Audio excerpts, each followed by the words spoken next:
The Surfing Violinist presents Paddle Resolution, Surf Vlog 37. So I've been doing this vlog for 3 years. The intention has been to work on speed, power, flow, and style as a surfer, and I think even if my performance still has a long way to go, I do feel like my understanding of these concepts in practice is much better than it was 3 years ago. But life happens and we live in a very surf-starved area, and with this first month of 2024, I wanted to revisit the original intent of this vlog, to keep it consistent even if the surf isn't, and get back into the rhythm of regularly paddling even if we're enduring a long, flat spell. So this month I made it my New Year's resolution to paddle every day. So let's see how I did in January. I was on track for the first week. It got very cold by Florida standards, so I broke down and got booties, gloves, and a hood.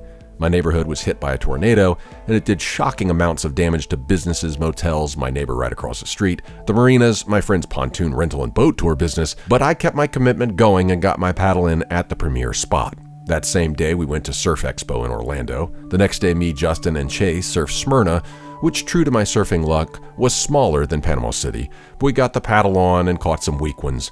The next day, I got my paddle in at the pool, and then on the night of our return, I missed my first day of paddling in 2024, which eventually set off a chain reaction of missed paddle days. Now I can make the excuses. I got sick and my son got sick. My daughter moved back in, which meant I had to clear out her room, which I was using for storage for violin gigs, surfing, skating, and skimming stock. But excuses just beget more excuses. All told, I missed 7 days out of 31.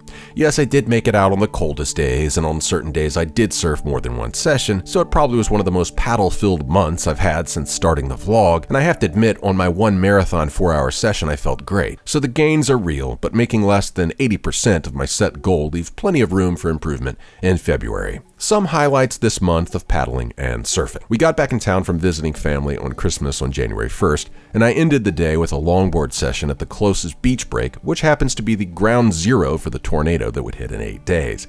So you can see the before and after in a minute. The reason I bought a longboard was because I saw the first video in Nick Carroll's Surf Your Best series for Surfline, in which he mentioned how longboarding, specifically cross-stepping, can really help surfers who are struggling with bad style work on relaxing upper body tension, which contributes to so many obstacles to style and flow. This session made me realize I've got a long way to go once again, and this beginner 9.0 longboard is going to require much more finesse to really work on cross-stepping. It was just sinking when I tried, but you gotta start somewhere. It was flat for a few days, and then we got a bump. I had to work on Saturday, January 6th, but I got in a few waves at County Pier for dawn patrol, and then rushed to a beach break after work to squeeze in a session before my violin gig at Bergen Barrel. A young skimboarder was there with his dad and asked if I was a YouTuber when he saw my GoPro. I said yes I am, the Surfing Violinist. His dad thought this was so cool and my ego got a bit bigger than it deserved. I ran down the boardwalk, sprint paddled through the shore break, and was humbled immediately when I got caught by the short period wind swell catching my duck dive slipping. I'm just blaming it on the sprint, okay? I was winded. I almost had to do the walk of shame on a chest-high day.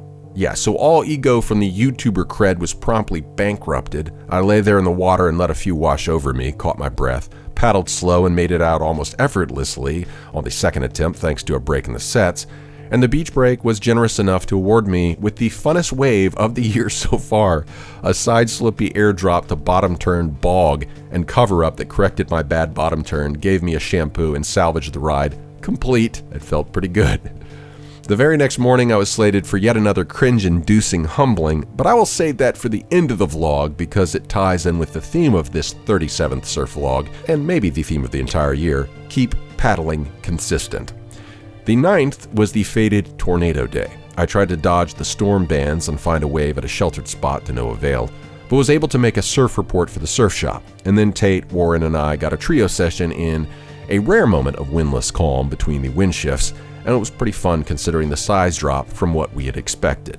As I mentioned earlier, Smyrna was a massive disappointment. Somehow we brought Gulf Coast flatness and fatness with us, and the surf was better at home than in New Smyrna.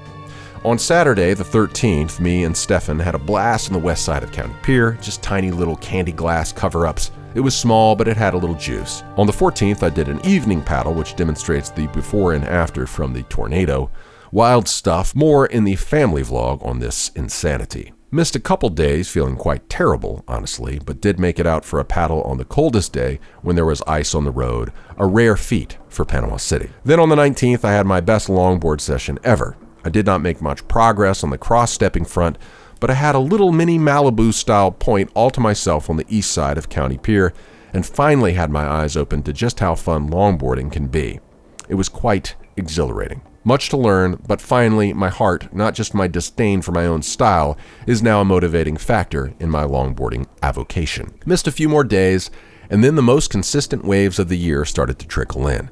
I had 3 sessions on Tuesday, January 23rd, a paddle treadmill dawn patrol sesh with Tripp and Austin that resulted in me never quite finding the corner I needed and settling for the morning's Barrel Dodger Award. Hoping for more size, Chris took me for a boat ride to see if the spot was working. No luck, too much water. We tried Shell Island and there were some marathon lefts marching in, but I never quite found the right one and the rip was pulling hard trying to suck us into the pass. The waves were disorganized on the whole, but I did get one turn before throwing in the towel. I tried a sunset sesh at the state park right after and secured probably the best spray I've gotten on camera, maybe since I started this vlog. The morning of the 24th, I finally squeaked into the double up I've been looking for at the park, and if I had just been a little tighter and higher on the face, I would have made it out.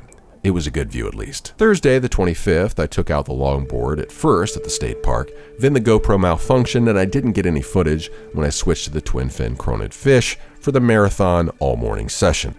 But that was hands down the funnest session I've had probably in a year. I opened up my frontside turn much better, getting that back arm a bit further up and a bit more parallel with less layback energy. Felt more like an actual cutback and less like just another skim-style tail throw so I can look at my own spray. I wish I had footage to verify if that was actually the case, but the GoPro claimed it was overheating in 54-degree water. I don't know. The inspiration for these turns came from none other than Karen Buxton, Mel's boss at Finn's Barista Bar, and my surf buddy Justin Buxton's wife. She was on a surf trip at the time in Central America and had a picture of her doing a rail turn that is better than any I have ever been photographed doing. So I was trying to channel Karen's rail turn, and honestly, it being so fresh on my mind, I do think it helped. Again, sure do wish the GoPro hadn't crapped out on me so we could verify. As it happens, Justin was good enough to loan me his, but now I'm all scared to take it in the water with my latest run of GoPro luck. But still, thanks to the Buxtons for the support, encouragement, and example of ripping. In fact, in spite of some serious neck and shoulder pain, Justin that very day was out there on his brand new Rusty that he'd gotten at Surf Expo, ripping his own rail turns. It was just a super fun session. I did a solo session on Friday the 26th at the state park on the same board, and though it was smaller, it was still fun. On the 29th, Josh McIntyre and I did some drifts and paddle treadmill runs east of County Pier, and once again, very satisfying longboard session, even if this one was more traditionally dumpy, short period wind slop beach break. And that's about it for surfing in January 24. But here's a quick rundown of what we experienced at the Surf Expo. All right, so what you bringing, Justin? The old fat boy board.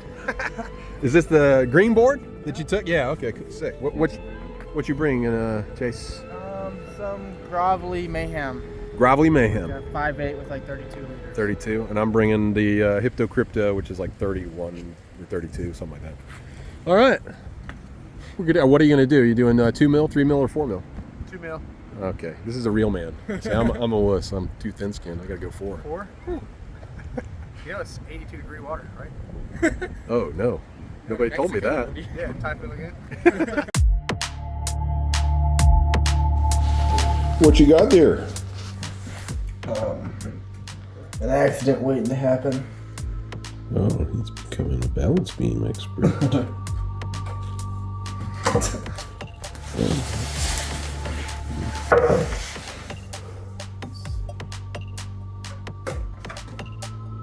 Spoke a little too soon. Oh, he's doing it. Oh my gosh, I suck at this. This is embarrassing. Surf Expo was a real eye-opener. It's the first big industry expo I've been to as a representative of a buyer, and the sheer amount of goods and booths on display was staggering. I was overwhelmed, so much to take in. It wasn't all surf-related, so I will cover some of the highlights in the family and violin vlogs, as one particular interaction with ukulele at Kala's booth really inspired me. As far as surf, skate, and skim goes, we bumped into Ben Gravy right out the gate, and he and his wife Jordan were as down to earth as ever and stoked to show us his new boards with algorithm. Hoping to get these boards in the shop and see Ben again for another Sea Screamer novelty wave adventure soon. Saw Savage, who demonstrated his new indoor wave for fingerboards. All right, so what is the name of this revolutionary item? This is Tubeco. We're the first company on the planet bringing barrels to your living room and or surf shop. As you see here, we have our shape, we have our design. If you turn it on, a beautiful tube is formed. Ooh, look at that water color too. Yeah, we put food coloring in it for added effect. You can make the waves bigger or smaller. You can change the pitch, just like an Etch-a-Sketch. Bumped into local surfer and shaper Tyler, and was also surprised when Shawn of Savage Surfboards recognized me from Mr. Surf Surf Reports. We reunited with Phil, a Panama City and Mr. Surf's alumnus, who now does great work for Sunbomb. Our own local legend Jake Quave showed us some of the new Panama Jack products that tie into the brand's storied history with my hometown in honor of 50 years. And while skating in the Carver Skate area with Chase, I met Brad Flora, who makes Thrashcraft surfboards, and I played the role of filmer for him and AVVA and almost failed into a total collision with him, which made for a good Instagram moment. The dude's story is really cool. Check him out on Thrashcraft and Doesn't Matter on Instagram. Was blown away by the beauty of the boards on display, especially by those painted by MT Color Hawaii. Saw so many from TNC and Ricky Carroll that I could imagine taking out. The East Coast Surfing Hall of Fame induction ceremony was again a real eye-opener for me. Really felt like a homecoming, actually. These are the people and the stories and the lifestyle that I care about. Surfing's not just a sport to me, it's like what jiu-jitsu or kung fu or karate are to many.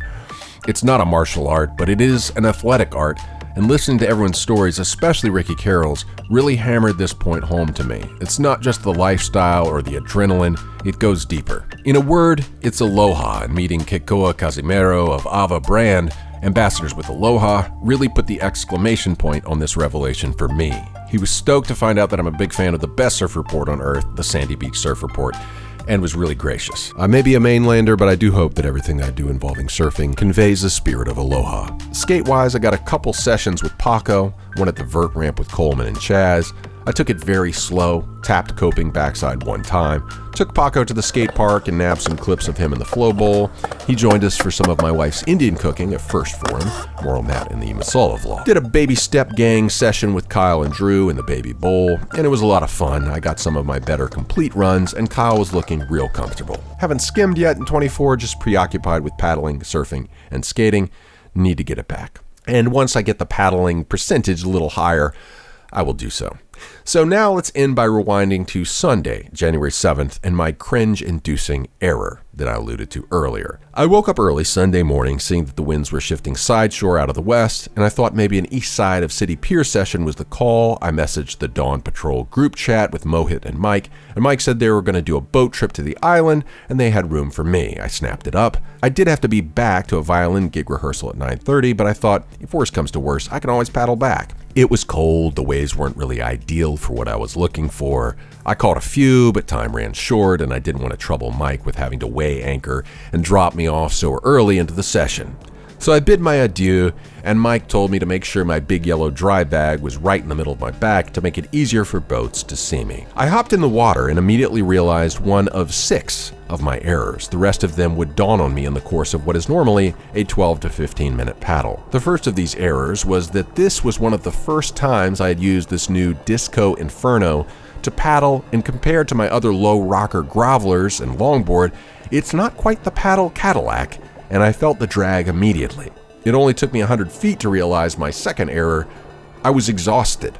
I had been paddling every day, and in the last 24 hours I'd surfed 3 times, and I was drained. I had no gas in the tank, and every paddle felt labored and ineffectual. And then I realized my third error.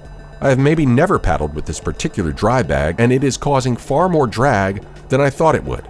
And then I realized my fourth error. I parked by the boat ramp, which is way further away than the normal beachside parking lot, which means I'm going to have to sprint through the trails if I'm going to make it to my gig practice on time. But the tide was incoming, leading closer to the boat ramp side, so I thought I'll just angle northward kind of and let the tide help push me toward the shore.